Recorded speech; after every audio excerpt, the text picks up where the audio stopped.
What's up, guys? I just got out of a second viewing of Scream 6, and let me just tell you this too. Anytime I watch a movie that I'm like super passionate about, or a big franchise movie, especially in horror, I always give it 2 watches in the theater, because my first watch can be a little bit of sensory overload. You know, expectations are all crammed in there. My critic mind is crammed in there. And just so many things coming at me at once. Not to say that my opinion on the movie when I come out of the first viewing is slanted, because most of the times it's not. But like I said, if I'm like super like adrenalized and I need to check out this movie, it's important to me, then I have to give it a second viewing. Let me change my battery real quick. It's blinking. Also, Scream movies are whodunits, you know, so I even said this earlier, a second viewing of a Scream movie is often different than a first viewing. Doesn't mean you'll like it better or worse, it's just a different experience, as was this. Now, I did know a little bit of the twist, the reveal. You know, I knew that it was Bailey, and I knew that it was his son, Ethan. And by the way, a lot of you guys corrected me, because in my spoiler review, I mentioned that earlier in the movie, Detective Bailey mentioned that Quinn, his daughter, was safe because, you know, you can cancel her out because she's his daughter. That's what he really said, and I got mixed up and I thought he said Ethan, you know. So that's another thing too, when you're watching these movies for the first time, a lot of the details can get a little bit mixed up, you know, because you're hyper focused on everything that's going on. But the second viewing of a Scream movie is nice because you don't have all that stuff. You can just sit back, you can, you know, enjoy the movie, knowing everything that happens, and really it gives you more of a chance to focus in on the characters, especially in this case, the core 4. And I will say I enjoyed them much more this time around, because I wasn't like overly scrutinizing their roles and what was going to happen, and if one of them got killed, then I'm like, he's got to be dead, please don't bring him back, and then they do. So yeah, again, it's just nice to be able to just enjoy it. You know, have your popcorn, have your nachos, have whatever, and just enjoy it. Levi, what the hell are you doing? Levi was going crazy for this ball. Here you go, buddy. And here's another thing too. Scream, it's so popular among the horror fans, and then when you come out of one of these movies and you have your own personal opinion, and then you see all these other people that are just like, this was like the greatest thing ever, this was amazing. Some people saying it's the best movie since the original. I'm not gonna lie, that did make me say, is there something I'm missing here? Maybe I do need to go back and watch this again, you know, because sometimes I could be wrong, and I'll give you guys the benefit of the doubt. Sometimes I don't put all the pieces together. I don't know. So with all that information out there, I'll cut to the chase. Yes, I did enjoy the movie quite a bit more this time. And I think I especially enjoyed the final act quite a bit more this time, because now that I knew that Bailey and Ethan and Quinn were there, I really just, you know, like focused in and paid attention to everything that they were saying. And more importantly, the reactions of Sam and Tara, and I guess what everybody else was doing, you know, and Chad and Mindy. Now, having said that, all those problems that I mentioned about this movie earlier on, they still stand. Maybe to a lesser degree for some of them, but those are still, I think, issues that could have been worked out a little bit better with the movie.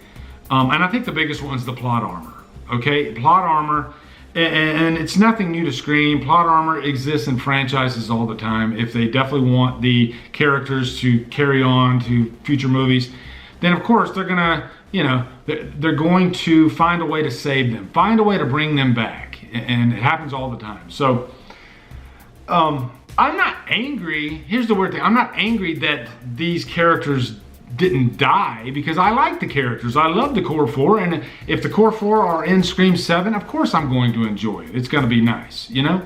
And like a lot of you guys mentioned, to be fair, if you go back and look at the Scream movies as a whole, plot armor's nothing new, you know, with Gail Dewey and Sidney constantly getting knife wounds, and especially Dewey. So like I said, this is nothing new. Now, The one thing that, now the things that really stood out to me this time even more were just the New York setting, the difference in tone than the previous movies.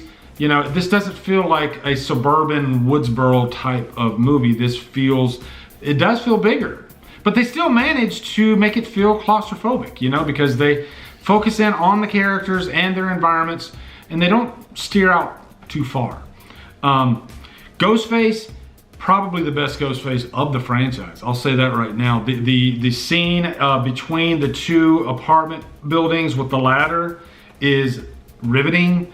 The convenience store scene. I think all the Ghostface action is spaced out perfectly throughout the movie. And really, I was just able to enjoy it that much more this time. You know, and a lot of you guys are going to poke at me and say, yeah, look at that, he changed his mind, or, you know, maybe he wanted to not like it the first time, which I didn't. Of course, I go into a Scream movie, I want to enjoy the hell out of it. But, you know what, guys, I'm honest, you know, and sometimes honesty can get you in trouble. And I knew making this video, some of you are probably gonna poke at me because I said I liked the movie a little bit better, but no apologies. I'll never apologize for giving you an honest opinion of any movie, any given time that I watch it. If I watch it, you know, 5 times, maybe my 5th time might be a little bit different than my 3rd time. I don't know. And that sounds silly, but that happened to me with the first Resident Evil. I really did not like the first Resident Evil for quite a few watches. And then for some reason, it just clicked. Something happened. And now I enjoy the first Resident Evil, and it's my favorite movie of the franchise. So Scream 6 was a movie I definitely was looking forward to watching again. You know, coming out of the theater the first time, I was like, I didn't like it, can't wait to see it again. And I actually said that on Twitter the other day about horror fans and franchises, and how a lot of us, we watch these quote-unquote bad movies that we don't necessarily like, over and over. It happens all the time. A lot of you guys probably don't care for Halloween 6, but yet you probably watch it all the time, you know? So that's just the way it is. And I enjoy going and watching this movie again. I wish the crowd would have been bigger. I think there were less people this time than the last time, so there was very little laughter or, you know, commotion or anything like that. But still, I just liked being able to really process these characters better, especially Sam and Tara. And I love Sam to death, and her putting on that mask at the end and killing Bailey. And I kind of wish, and let me know in the comments what you guys think about this, but I kind of wish she would have kept the mask at the end. Like, there was still that little bit of her that wanted to hold on to her father. But, you know, she drops it. And so what does that mean? Does that mean that it's gone forever? I don't think so. I think it's still gonna be there. And plus, you know, the therapy's not working for her, obviously. So she's definitely gonna need more therapy. I'm looking forward to the future of this franchise and seeing what they do with Sam as a character. So anyway, guys, that is my second watch thoughts. And I will tell you, most of the time, and I'm not lying to you, most of the time on a second watch for just, you know, general movies, it's usually the same opinion, okay? But if it's a big franchise like Halloween, like Scream, I often can change, you know, back and forth. Still to this day, my opinion changes on Halloween movies. Halloween 5 has went, you know, up and down throughout the rankings. So it's just the way it is. And it's fun, it's fun. So yeah, let me know down in the comments if you've watched this a second time, if you like it more, if you like it less. I'm looking forward to hearing your thoughts. And thank you for all the great comments, the spoiler reviews out there. And so many of you guys are getting in there, and I love it. I love my viewers, my subscribers, and how much fun we have together. And you know what? Scream has been really good to me this week.